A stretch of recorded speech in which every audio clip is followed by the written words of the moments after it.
You know, if it's not about sports, I find it very hard to concentrate. Question. When you think of a rivalry, what do you picture? Alabama and Auburn? Michigan and Ohio State? Oklahoma and Texas? Maybe Florida and Florida State?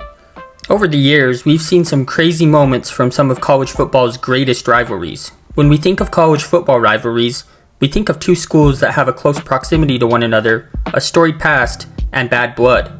Not only do the teams not get along, typically, neither do the fans. Usually, it takes decades to build up that kind of bad blood. Some rivalries have been going on for well over a century at this point. It's safe to say, you can't really manifest a rivalry out of thin air. Or can you? Let me introduce you to the protagonist of this story, Bob Diaco. He's an American football coach who, in the early part of the 2010s, was coaching Notre Dame's defense. He did so for 4 seasons until he took over UConn's program in 2014 as head coach. While he was at Notre Dame, Diaco was able to have a front row seat to one of the sport's all-time great rivalries, Notre Dame and USC. This is a matchup that has history and spirit. The teams first met in 1926, which was a 13-12 Irish win. The two schools compete for a jewel-encrusted walking stick, which serves as the trophy and the prize. But the bigger prize is bragging rights, being able to brag to the other school and to the other school's fan base and rub it in for an entire year. The Irish hold the all-time series lead over the Trojans, 50-37-5, and during the 4 years Diaco spent on Notre Dame's coaching staff, they had only lost once to USC. Perhaps Diaco got rivalry fever, but upon arriving in Storrs, Connecticut, Diaco discovered that UConn, unfortunately, didn't really have a rival, or at least not one that they played on a regular basis. Their Wikipedia page lists UMass, Rhode Island, and Syracuse as their rivals, but are they really rivals? Let's take a deeper look. Let's start with their rivalry with UMass. UConn shared a conference with UMass for half a century, that conference being the Yankee Conference, and had a strong rivalry with the Minutemen. That was until UConn joined the Big East, which was an FBS conference, starting with the 2000 season. FBS and FCS rivalries don't really work for many reasons. In a typical rivalry, the teams will switch off hosting, so every other season, each team gets to host. But FBS teams almost never travel to FCS schools. Not to mention, FCS schools typically are allowed less scholarships and don't have as much money in their football program as FBS programs do. It's just not a fair contest, and typically, this makes for a pretty one-sided series. And it's for this reason the rivalry with UMass saw very little action after the turn of the 21st century. The two teams have only met 7 times since 1999, with UConn holding a 5-2 record in those 7 games. UMass would actually join UConn in the FBS ranks in 2012, and the rivalry seemed like it might continue, but it just doesn't carry the same weight anymore. They no longer play every season, and the two teams are rarely very good, meaning there's no real stakes to play for. And even if they were good, they're both currently independent, meaning they aren't playing for a better spot in the conference standings or to try and make it to the conference championship. Next, we examine UConn's rivalry with Rhode Island. As previously stated, FBS and FCS rivalries don't really work. Rhode Island is currently an FCS squad, and the two teams haven't even met since 2018, which was a 56-49 UConn victory. This rivalry, although basically dormant now, actually has a history that goes back over 120 years. The two teams first met in 1897, with UConn winning the first matchup by a score of 22-8. UConn has dominated the series, posting a 52-34-8 record against the Rams, but they've only played 4 times since UConn joined the ranks of the FBS, and all of those 4 were in Connecticut. UConn has posted a 3-1 record in those 4 games. For all intents and purposes, this rivalry is as good as dead. Now let's talk about their rivalry with Syracuse. Honestly, this is much more of a basketball rivalry than a football one because they've only faced each other in football a total of 13 times, with UConn holding a 6-7 record. Their most recent meeting was actually last season, with the Orangemen getting the dub by a score of 31-24. This holds way more significance in basketball than football, and quite frankly can barely be considered a football rivalry at all. UCF, on the other hand, has one heated rival, the University of South Florida Bulls. The rivalry even has its own nickname, the War on I-4. The Bulls football program is fairly young, and so by nature of that, the two teams haven't really met that many times on the gridiron. the two teams have faced each other a total of 14 times, with UCF holding an 8-6 lead. UCF is currently on a 6-game win streak against USF and has not lost to them since 2016. Alright, now let's get back to the story. So far in 2014, things were not looking great for Diaco's team. The Huskies held a 1-6 record when they played host to UCF on November 1st. It was just the second ever meeting between the two schools in football.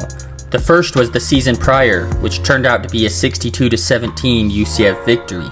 Both shared the same conference at the time, that being the American Athletic Conference, which was essentially a continuation of the football version of the Big East. The Knights were having a decent season up to that point, holding a 5-2 record. UConn, however, would end up pulling the upset, winning by a score of 37-29 in front of a crowd of about 30,000 on their home field. It was a shock for sure, but the post-game press conference is where things got truly interesting. With my money, make a trophy. I'll buy it myself. Put a big giant husky and another big giant knight on it. Make a stand. Put it on our hallway. The civil conflict. The loser, maybe they got to put, either like nutmeg on the stand when it's not there, and we'll put a sack of oranges. Most people, I suppose, initially took it as a joke and not a serious statement. The way Diaco delivered it, combined with the scattered laughter throughout the room, made it seem like a silly quip, not meant to be taken seriously.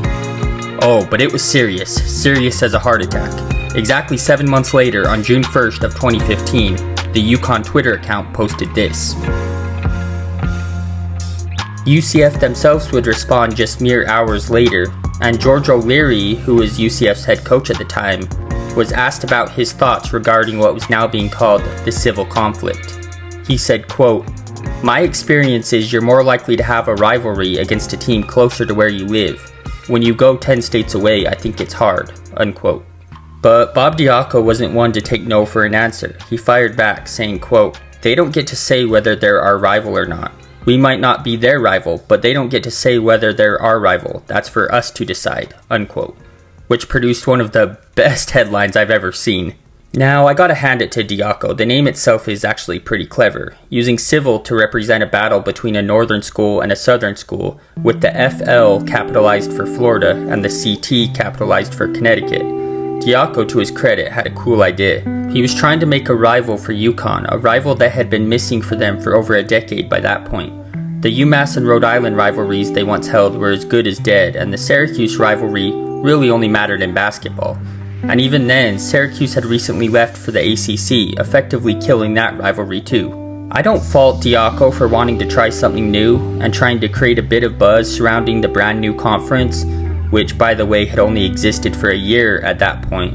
But the issue was just that there was no history behind it.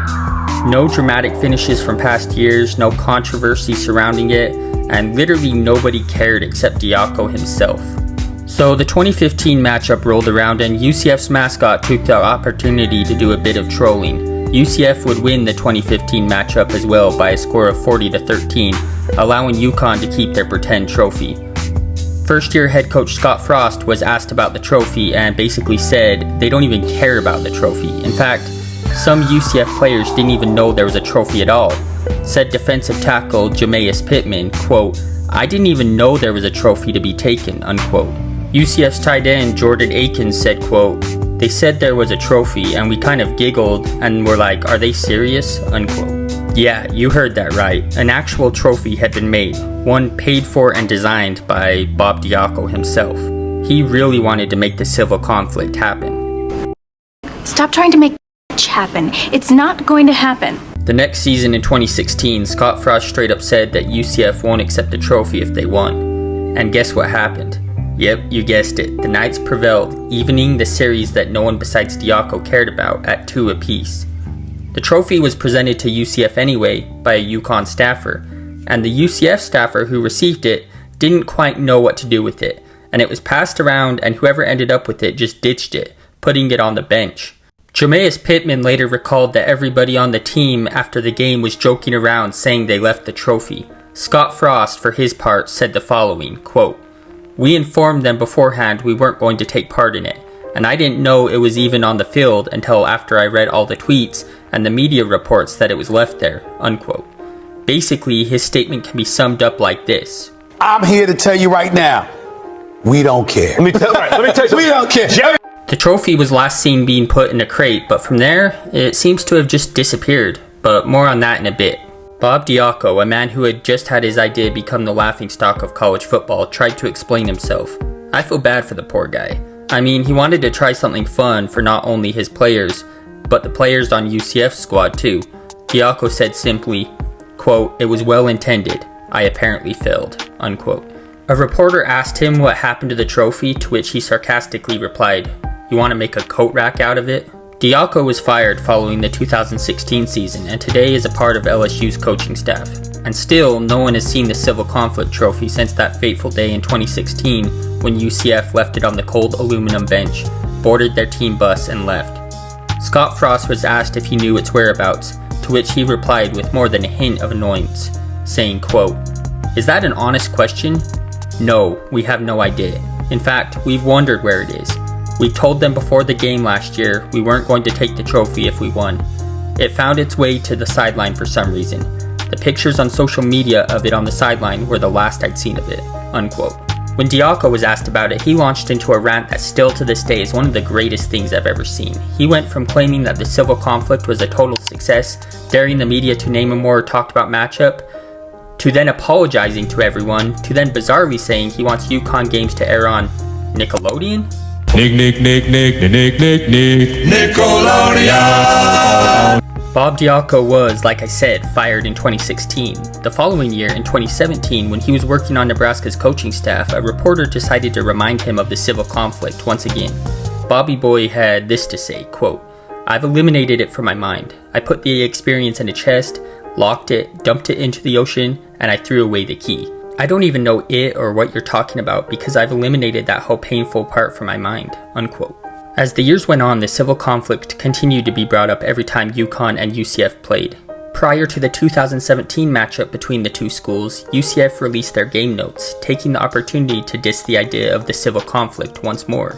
The next year, in 2018, UCF's official Twitter account made a joke about the civil conflict, with UCF opening their season against UConn that year.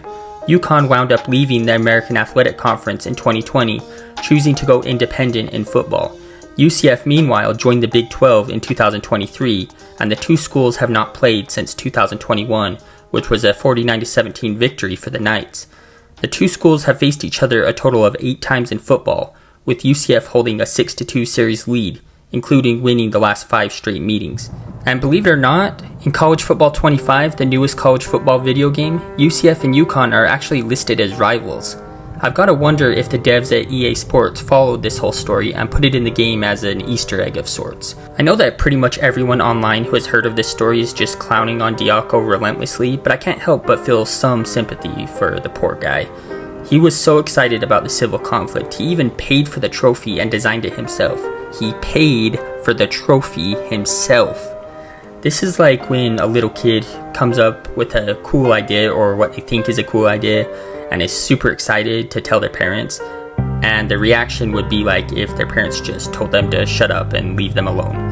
Am I the only one who feels bad for this poor guy? I mean, come on, I can't be the only one. That being said, this was just a weird idea for a number of reasons. First off, why UCF of all teams? They had played once before when Diaco came up with this idea. There's no history there. And maybe if they were closer geographically, it would make a bit more sense, but the two schools are over 1,000 miles apart, and it's not as if UConn didn't play teams that were closer that season. That same year, they faced Temple, who is just over 200 miles away from them, and they faced Army that season too, a school just 100 miles away. I get that Army already has a pretty strong rivalry with Navy, but teams can have more than one heated rival. I mean, Texas has Oklahoma, who they hate, and also A&M, who they hate. It's possible. He could have tried to start beef with Army instead. I guess trying to start beef with the United States Armed Forces hasn't really been a wise move historically, though. The second problem is only one team wanted the rivalry trophy, and he knew that, and he kept trying it year after year. Look, I've had some pretty bad ideas, things I've tried on this channel, things I was excited about that just didn't pan out and that the audience didn't really like. And I quietly deleted those videos, and the ones that I haven't, I just don't speak about. You can't force others to like your idea or care about your idea. Look, there's no shame in trying something new, but to keep trying it year after year when it's clear that no one likes it is not a wise move. The third problem was the name. It was clever in the sense that it incorporated an FL for Florida and a CT for Connecticut, but it's just too close to the Civil War, which is the name of a rivalry which already exists. It's Oregon and Oregon State. I guess the name could have worked out if not for the other reasons, but even then, it might get confusing. Last, this just comes off as desperate. UConn doesn't really have any active rivalries, and even if you consider the UMass rivalry to be active because the two schools have recently started playing each other again, it isn't really a heated rivalry. I'm a BYU fan, and Utah State is one of our rivals technically, I guess, but I can promise you, no BYU fan cares about beating Utah State. We care about beating Utah. They're literally just another school on our schedule. No disrespect to USU. You guys have our former head coach Bronco Mendenhall as your head coach right now. I'm not trying to throw shade, I promise. Diaco tried to manufacture a rivalry, and it didn't work, and that's okay.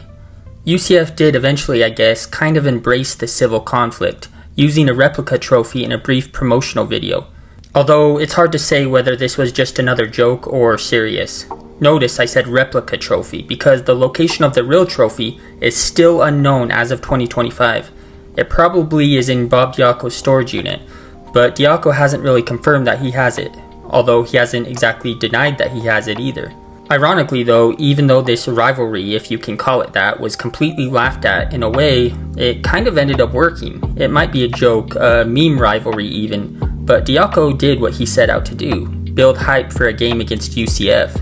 Maybe he missed having a rivalry game to get hyped for. After all, he was getting spoiled by getting to witness the Notre Dame and USC rivalry for several seasons. But you can't force a rivalry. But he did get people talking about it. And as far as I know, UCF and UConn have no plans to face each other in football anytime soon, but maybe, just maybe, if they do, the real civil conflict trophy will surface once more. Alright guys, that's it for this video. If you liked it, leave a like. If you hated it, leave a dislike. But either way, comment for the algorithm. Peace out.